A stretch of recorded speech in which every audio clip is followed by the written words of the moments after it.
Herkese merhabalar, ben Huri. Huri Metek Mutfak'ta kanalıma mutfağıma hoş geldiniz.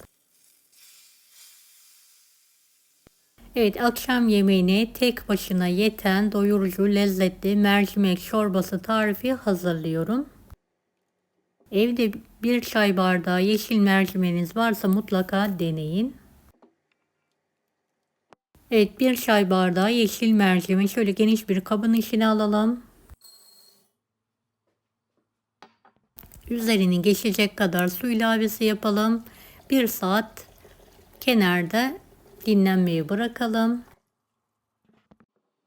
Evet, 1 saat sonra mercimeklerim pişti. Fazla suyunu süzüyorum. Şöyle uygun tencerenin içine alıyorum. Üzerini geçecek kadar soğuk su ilavesi yaparak yumuşayana kadar kaynamaya bırakıyorum.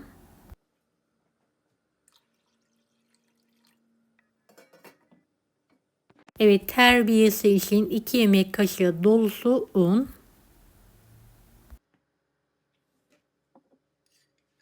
5 yemek kaşığı yoğurt,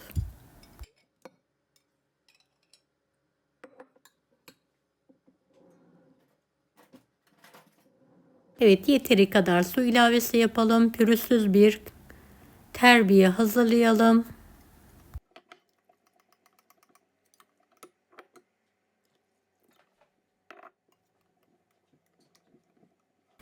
Beni hangi ülkeden veya şehirden izliyorsunuz merak ediyorum. Yoruma yazarsanız sevinirim.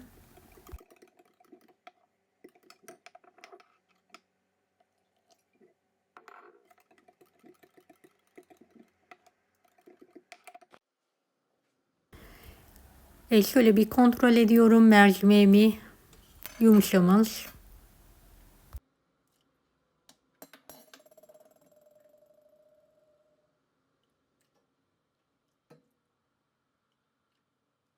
Suyundan terbiyeye azar azar ekliyorum. Süzerek terbiyemi tencerenin içine alıyorum.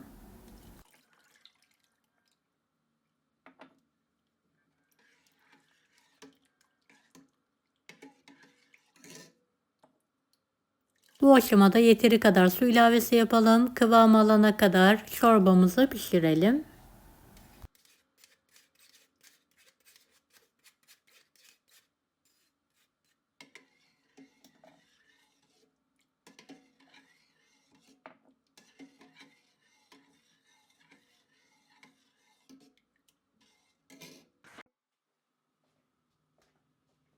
Kıvam alan çorbamızın içine 1 çay bardağı haşlanmış nohut, 1 çay bardağı erişte ekliyorum.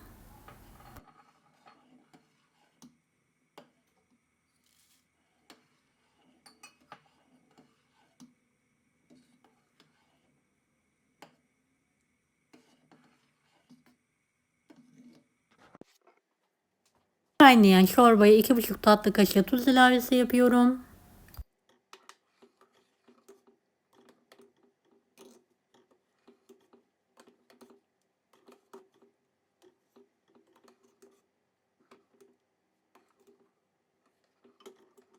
Evet, erişteler haşlandıktan sonra şöyle bir kızgın yağ hazırlayalım. Dilerseniz tereyağı, dilerseniz zeytinyağı.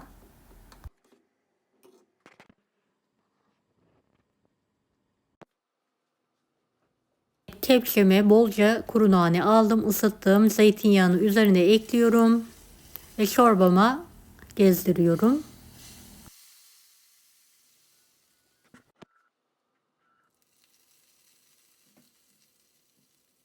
Şöyle naneli yağımızı çorbamıza dağıtarak karıştıralım.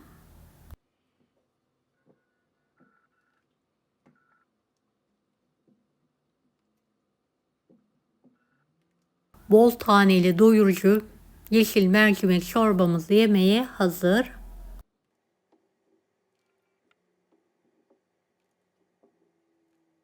Tam misafir çorbası mutlaka deneyin.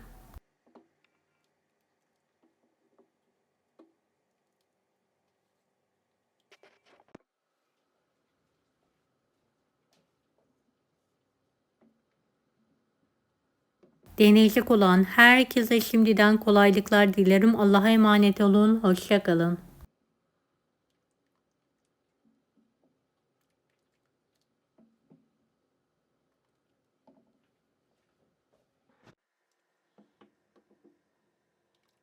Daha farklı tarifler için bunları da izlemeyi unutmayınız. Kolay gelsin herkese.